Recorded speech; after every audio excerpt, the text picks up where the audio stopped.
پہلی دفعہ کوئی خاندانی انسانوں کے بجائے فوکس کس کو کرنا شروع کر دیا انہوں نے. یہ بہت گڈ نیوز ہے. پہلے تو جو گٹر کے ڈھکن، یہ کے ایم سی کی ذمہ داری ہے نا، گٹر کے ڈھکن میں کتنے مرد ہلاک ہو گئے ہیں وداؤٹ ڈھکن کے لوگ، تو یہ سب کے ایم سی کے کھاتے میں جا رہے ہیں نا. اور جو بجلی کے کھمبوں سے لوگ، بجلی کے کھمبے کراچی میں گلے ملتے ہیں آ کے، خود چپک چپک کے بندے مارتے ہیں بارشوں کے موسم میں، تو یہ بندے کون مار رہا ہے؟ یہ تو کے ایم سی کے کھاتے میں جا رہے ہیں. اللہ کا کتنا فضل ہو گیا، اب انسانوں کو چھوڑ کر کے ایم سی نے کس کو فوکس کرنا شروع کر دیا؟ کتوں کو. تو گڈ نیوز ہے بھائی. اس سے زیادہ مجھے خوشی اس پہ ہوئی ہے. اتنے کتے یار، آپ کی سوچ ہوگی ساری جو اینیمل لورز اور رینجیوز ہیں وہ آ کے وہ رکاوٹ بنتی ہیں. خیر بات کو جلدی سے سمیٹیں، نماز کا ٹائم ہونے والا ہے. تو اللہ میاں نے اس نظریے پہ بھی قرآن میں بہت رد کیا کہ اس کائنات میں نیچر میں جو بیوٹی ہے آٹومیٹیکلی نہیں ہے. دوسرا نظریہ شرک کا، جو اللہ کو مانتے ہیں وہ اللہ کے علاوہ بھی بہت سوں کو مانتے ہیں. ہندو دیکھو نا کتنے کتنے بھگوان ان کے. تو قرآن نے کہا اللہ کا مطلب کیا ہے؟ صرف ایک. کسی مزار پہ کسی قبر سے نہیں مانگنا، کسی بزرگ سے نہیں مانگنا. انتم الفقراء الی اللہ، تم سب کے سب اللہ کے در کے محتاج، حاجت روائی مشکل کشائی اللہ کے سوا کوئی نہیں کرے گا. اور تیسرا قرآن نے جس چیز کو فوکس کیا، جس کا اس آیت میں تذکرہ ہے کہ موت کے بعد حساب و کتاب ہے. تو یہ جو آیت میں نے پڑھی ہے نا، ہوا یہ تھا تینوں پہ مذاق اڑتا تھا نبی صلی اللہ علیہ وسلم کا، لیکن سب سے زیادہ مذاق پتہ ہے کس عقیدے پہ اڑایا جاتا تھا؟ خدا کے انکار یا خدا کی توحید پہ نہیں. سب سے زیادہ نبی کا مذاق اڑایا جاتا اس نظریے پہ کہ ہم مرنے کے بعد دوبارہ زندہ ہوں گے. جب ان کی بات ہوتی نا کہ صرف ایک اللہ ہے تو وہ طنز کرتے تھے، استہزاء بہت زیادہ نہیں کرتے تھے. وہ جب ان کو کہا جاتا کائنات کو بنانے والا کوئی ہے، نظریاتی اختلاف کرتے تھے، اس پہ استہزاء نہیں کرتے تھے بہت زیادہ. لیکن جب یہ کہا جاتا موت کے بعد زندگی ہے، اس پہ بہت مذاق اڑایا مشرکین نے. سورہ یاسین ہے نا، قرآن کہتا ہے مشرک بوسیدہ ہڈی لے کر آیا قبر کی پرانی، کہنے لگا من یحیی العظام وہی رمیم، بھائی یہ ہڈی سڑ گئی، کیڑے کھا گئے، یہ زندہ ہوگی؟ ہی ہاتا لما توعدون. دوسرے مقام پر ہے اے لوگو یہ پیغمبر جو تم سے وعدہ کر رہے ہیں نا موت کے بعد زندگی، ہی ہاتا، یہ عقل سے بہت کیا ہے؟ ہی ہاتا ہم کہتے ہیں بھائی یہ بالکل فضول بات ہے، معاذ اللہ، بالکل کھوپڑی میں آنے والی نہیں ہے. ہم مر کے سڑے کیوں؟ زندہ کرنا ہوتا باڈی اللہ سلامت کیوں نہیں رکھتا؟ سڑ گئے، درندے کھا گئے، کھاد بن گئے، نالوں میں بہہ گئے، جلا دیا، اب کیا زندگی ہے؟ اس نظریے پہ جتنا مذاق اڑایا گیا ہے نا اسلام کا اور پیغمبر اسلام صلی اللہ علیہ وسلم کا، اتنا مذاق کسی اور عقیدے پہ بولو نہیں اڑایا گیا. اس لیے قرآن اس کو بہت زیادہ فوکس کرتا ہے. قرآن کہتا ہے جو اس آسمانوں اور زمین کو اور اتنی خوبصورت کائنات کو پہلی مرتبہ بنا سکتا ہے، جو تم نے مان لیا کہ پہلی مرتبہ تو بنے ہیں نا، تو دوبارہ کیوں نہیں بنا سکتا بھائی؟ اللہ نے پھر مثالیں کیسی کیسی دی ہیں. اللہ ہم سے ہماری زبان میں مثالیں سمجھاتا ہے، جو مثالیں ہمارے کلچر میں رائج ہیں. اللہ کہتے ہیں بتاؤ کسی چیز کو پہلی دفعہ بنانا آسان ہے یا دوسری دفعہ؟ دوسری دفعہ آسان ہوتا ہے. تو جس نے پہلی دفعہ بنا لیا وہ دوبارہ کیوں نہیں بنا سکتا بھائی؟ منی سے انسان بنا دیا تو اس انسان کو مر کے دوبارہ کیوں نہیں بنا سکتا؟ ریپیئرنگ تو آسان ہے، فرسٹ ٹائم ایجاد کرنا. ادھر موبائل مارکیٹ میں نیا موبائل آتا ہے، فوراً 20 کاپیاں اس کی آ جاتی ہیں. وہ کاپی کرنے والے فرسٹ ٹائم ہی بنا سکتے تھے، دیکھ دیکھ کے کاپی کر لیتے ہیں. افغانستان میں بمباری ہوتی تھی، امریکی جہاز ہیلی کاپٹر ویپن ہوتا تھا، تو چائنا والے اور تو کہتے ہیں دنیا والے پہنچ جاتے ہیں، ابھی دیکھیں کاپی کریں ٹیکنالوجی. فرسٹ ٹائم بنانا مشکل ہے، ٹیکنالوجی کو کاپی کرنا کیا ہے؟ آسان. اللہ کہتے ہیں جب یہ کچھ بھی نہیں تھا میں نے سب بنا دیا، تو تمہیں دوبارہ بنانا کیا مشکل ہے؟ اس میں کیوں مذاق اڑا رہے ہو؟ تو پھر وہ اسی مذاق میں نا نبی سے آ کے کہا کرتے تھے اچھا کب ہوگا یہ؟ ٹائم تو بتائیں، یہ دوبارہ زندگی ہمیں کب ملے گی؟ قیامت کب آئے گی؟ وہ عذاب کب ہوگا؟ تو اس کو قرآن نے جزو قرآن بنا دیا ان آیتوں کو. سأل سائل بعذاب واقع، اے نبی آپ سے ایک پوچھنے والا آ کے پوچھتا ہے مذاق اڑانے کی نیت سے، وہ عذاب کب واقع ہوگا جو واقع آپ کے خیال میں واقع ہونے والا ہے؟ بتا دینا، ٹائم بتا دینا. جیسے ایسے ہی ہے جیسے کوئی ہمیں دھمکی دے رہا ہوں میں پولیس لے آؤں گا، کہتے ہیں لے آنا، ٹھیک ہے نا، بتا دے یار کب آئے گی. تو مذاق اڑانا شروع کر دیا. اللہ نے قرآن میں جگہ جگہ کہا ہے کہ میں نے اس کا علم کہ کب آئے گی کسی مقرب پیغمبر یا فرشتے کو بھی اس کا علم نہیں دیا. یہ دماغ سے نکال دو کہ میں یہ بتاؤں گا کب آئے گی, اس میں حکمتیں ہیں. ٹائم نہیں بتایا اللہ نے. قل لا یجلیھا لوقتھا الا ہو, اے نبی ان سے کہہ دیجئے اس کو اس کے وقت پہ وہی ظاہر کرے گا, مجھے اس کے بارے میں علم نہیں ہے. میں پیغمبر ہوں, پیغمبر کا کام, میسنجر کا کام جو میسج ملے اس کو آگے ڈیلیور کرنا ہے. مجھے جو میسج ملا ہے وہ یہ ملا ہے کہ یہ بات ڈیلیور کر دوں کہ تمہارا حساب و کتاب ہوگا, کس دن ہوگا یہ مجھے خود بھی نہیں پتا. ایک موقف تھا, اگر محمد صلی اللہ علیہ وسلم معاذ اللہ نقل کفر جھوٹے نبی ہوتے اور دنیا کی لالچ اور چاہت میں نبوت کا اعلان کیا ہوتا تو آپ کہتے تھے 100 سال بعد آئے گی. کیا خیال ہے 200 سال بعد آئے گی؟ 200 سال بعد کون جا کے دیکھتا بھائی؟ نبی کو معاذ اللہ نقل کفر جو عزت حاصل کرنی تھی, جو دولت, وہ تو مل جاتی نا بھائی. دنیا میں جو نفس پرست لوگ ہوتے ہیں وہ کہتے ہیں یار ابھی تو لوٹو, ہمارے مرنے کے بعد جو مرضی ہوتا رہے. لیکن تمام پیغمبروں کا موقف اس میں ایک ہی تھا, مضبوط موقف. ہمیں معلوم نہیں ہے, ہمیں نہیں پتا, کیونکہ ہم عالم الغیب نہیں ہیں. قرآن نے یہ بھی کہا, یہ سوال بھی بہت دہراتے تھے, کب آئے گی کب آئے گی, ٹائم بتائیں ٹائم بتائیں. قرآن ہر دفعہ ایک ہی بات کو ریپیٹ کرتا ہے لیکن مختلف انداز سے. تو قرآن نے ایک جگہ یہ بھی کہہ دیا سورہ اعراف میں یا سورہ انعام میں کہ اے نبی آپ ان سے کہہ دیجئے قل لا اعلم الغیب, مجھے غیب کا علم نہیں ہے, مجھے غیب کا علم نہیں ہے, مجھے نہیں پتا کب آئے گی. بھائی یہ تو جس سے جو دے گا وہ بتائے گا تو پتا چلے گا, وہ نہیں بتا رہے. یہ فرشتے کو بھی علم نہیں.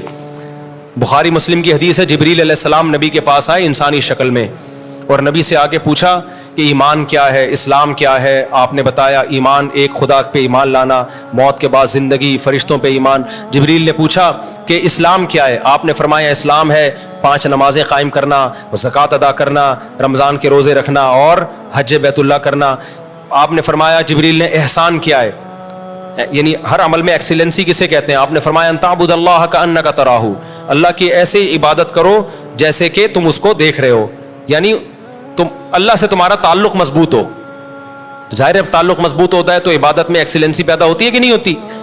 پھر جبریل نے پوچھا اچھا بتائیں قیامت کب آئے گی؟ آپ نے کیا جواب دیا؟ مل مسئول عنہا بأعلم من السائل, ہر سوال کا جواب میرے پاس نہیں ہے. فرمایا جس سے پوچھا جا رہا ہے اس کو پوچھنے والے سے زیادہ معلومات نہیں ہے. یعنی نبی نے بتا دیا مجھے پتا ہے کہ تمہیں بھی نہیں پتا ہے کہ کب آئے گی, مجھے بھی نہیں پتا ہے اور تمہیں بھی نہیں پتا ہے. پھر جبریل نے کہا کہ یا رسول اللہ علامتیں بتائیں قیامت کی, یہ تو نہیں پتا کب آئے گی, کچھ علامتیں تو ہوں گی, آپ نے علامتیں بتائی ہیں.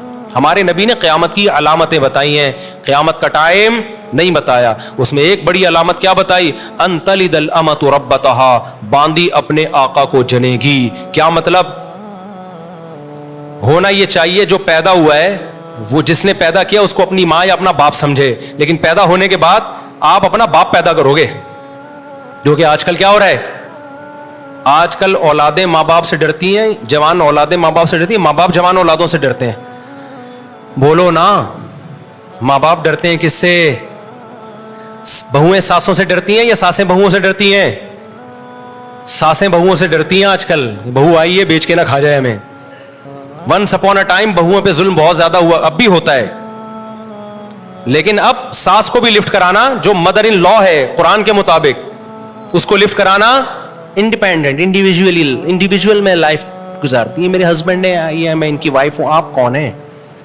آپ ان کی مدر ہوں گی نا, لائف کو انجوائے کریں اپنے ہسبینڈ کے ساتھ. وہ کہہ رہی بیٹا پانی پلا دو, بیٹا آج کچھ اچھی سی کھچڑی پکا کے کھلا دو, تو فوراً ایک بیان چلا دیں گی بہو پہ ساس کی خدمت واجب نہیں, اور ساس سسر کا اسلام میں کوئی رشتہ نہیں ہے. اس کا مطلب یہ جو قرآن نے کہا ہے کہ اس نے پانی سے انسان کو پیدا کر کے نسب والا سسرال والا بنایا, تو یہ سسرال والا اللہ نے اہم ہی ذکر کر دیا. تو سسرال والے میں تو سب سے پہلے ساس سسر ہی آئیں گے نا, شوہر کے ماں باپ ہی تو آئیں گے. یہ تو اللہ میاں نے ایسے ہی کہہ دیا. نئے نئے اسکالر مارکیٹ میں آ رہے ہیں, کچھ بھی پھینکتے چلے جاؤ پھینکتے چلے جاؤ. میں مانتا ہوں بہوؤں پہ بڑا ظلم ہوتا ہے, وہ حرام ہے, ناجائز ہے جو آج کل ظلم چل رہا ہے مارکیٹ میں, لیکن یہ بھی نہیں ہے کہ بہو اور ساس کا کوئی رشتہ ہی نہیں ہے. بھائی رشتہ ہے, اور ایک محترم رشتہ اللہ نے بنا دیا. تو خیر کہاں سے بات, جلدی ٹائم بہت کم رہ گیا, جلدی کدھر چھوڑا ہے میں نے؟ پانی, ہاں. ان تلد الامۃ ربتہا, نبی نے فرمایا قیامت کی علامات ہیں کہ باندی اپنے آقا کو جنے گی, یعنی باپ اپنے باپ کو جنے گا. آج کل جو ابا سے پیدا ہو رہے ہیں نا, وہ ابا کے باپ پیدا ہو رہے ہیں. ابا پوچھ ہی نہیں سکتے تو لیٹ کیوں آ رہا ہے, پوچھ سکتے ہیں آج کل جوان اولادوں سے, گٹر کے ڈھکن پہ اتنی دیر سے کیا کر رہا تھا بیٹھا ہوا. فوراً جو فلمیں ڈرامے دیکھتے ہیں نا, ڈیڈی پاپا, ایک تو ابو بلوایا کرو یار ابا کو. ابو کے لفظ میں کتنا پیار ہے یار, شکر ہے ہم اپنے ابو کو ابو بولتے تھے. پاپا ڈیڈی بھی جائز ہے, بابا بھی جائز ہے. میرے ایک چینل کے بچے مجھے بابا بولتے ہیں, 3 چینلوں کے ابو بولتے ہیں. میرے پاس تو ہر قسم کی سہولت ہے, ڈیڈی بھی بلوا سکتا ہوں, لیکن جو بابا بولتے ہیں نا, میرا دل چاہتا ہے وہ مجھے کیا بولیں, ابو بولیں. ابو کے لفظ میں بڑا پیار ہے یار. خیر بابا پاپا ڈیڈی بھی چلتا ہے. ایک تو ہمارے جاننے والے ہیں, وہ ناراض نہ ہو جائیں, ان کے بابا پاپا اس طرح کتنے ہیں, تو لوگ کہتے ہیں بیکری کا سارا آئٹم ان کے یہاں, پاپا بھی اور پتہ نہیں مختلف چیزیں ان کے یہاں ہیں. اور بھی ہیں, وہ نہیں لوں گا, وہ پھر ناراض ہو جائیں گے. وہ سارے بیکری کے آئٹم ہیں جو انہوں نے گھر میں لا کے رشتوں کے نام رکھے ہوئے ہیں. تو ابو کا لفظ میں کیا ہے, امی کے لفظ میں کیا ہے, پیار ہے بہت. امی ابو کتنا پیارا لفظ لگتا ہے. سارے چیزیں گوروں کی. ڈیڈ, جب ڈیڈ بولو گے نا تو بولے گا oh dad what are you doing, صحیح ہے نا. وہ پھر پوری انگلش لے گا, آدھی نہیں لے گا وہ. ابو کو ایسا بولنا بہت, ابو کے لفظ میں اتنا پیار ہے. ابو یہ کیا کر رہے, یہ نکلتا ہی نہیں ہے منہ سے. ابو بول دیا تو بس ہتھیار آپ نے ڈال دیے. اب ایسا نہ ہو ڈیڈی کو جا کے کچھ الٹا سیدھا بولنا شروع کر دو. ڈیڈ بول رہے ہو, ابو بول رہے ہو, چلو جو مرضی بولو, لیکن باپ کو سمجھو. کیا باپ ہے, وہ تمہیں ڈانٹ سکتا ہے, ضرورت پڑے تو تھپڑ بھی لگا سکتا ہے, مار دے, آگے سے سینہ مت اکڑا کرو. یہ قیامت کی علامات ہیں کہ بڑے چھوٹے بن جائیں گے, اور چھوٹے کیا بن جائیں گے, باپ بن جائیں گے. وقت مکمل ہو گیا, اذان بھی ہونے والی ہے. تو یہ 3 ٹاپک سمجھ میں آ گئے. تو سأل سائل بعذاب, واقعی میں بھی یہی کہ اس نے پوچھا کب آئے گی, تو اللہ نے فرمایا للکافرین لیس لہ دافع, جب آئے گی یہ تو میں نہیں بتاؤں گا, لیکن یہ بتا دوں جب آئے گی تو کوئی بھی اس کو ٹال نہیں سکتا. تو خود کہے گا کہ یہ کیوں آ گئی ہے قیامت. اللہ تعالی ہمیں سمجھنے کی, عمل کی توفیق عطا فرمائے.